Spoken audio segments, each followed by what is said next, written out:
Assalamualaikum warahmatullahi wabarakatuh. Jumpa lagi hari ini kita berada di kawasan Alunaga. Nah, kebetulan bersama saya ini ada beberapa orang ibu-ibu yang sedang mengupas tiram.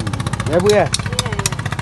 Oke ibu-ibu, ini tiramnya ini sekarang harganya berapa nih Bu? Bandung 15.000 itu siapa? Satu takar kaleng susu. Kaleng B29, berarti udah mulai ada harga ya Bu ya? Oh, karena ngambilnya juga susah kayak ya Bu ya? Oh ya, saya dengar kemarin ada apa namanya yang petani ini sebelah mana Bu? Yang panen kemarin waktu sama wali kota. Oh, ya sebelah sana ya. Oh ya, ini yang ambil sendiri di kali, di sungai ya. Oh.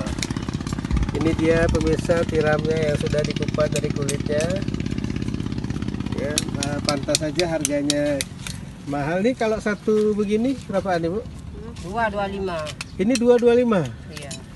Oh, ya sekarang sudah mulai ya harganya sudah nih kita lihat lumayan banyak saudara, teman-teman. Garamnya, tiramnya. Nah, giat kali ibu ini masih banyak yang belum dikupas di sini. Nah, ini kegiatan ibu-ibu di pagi hari mengupas kulit tiram. Oke, nanti kita sambung lagi. Salam.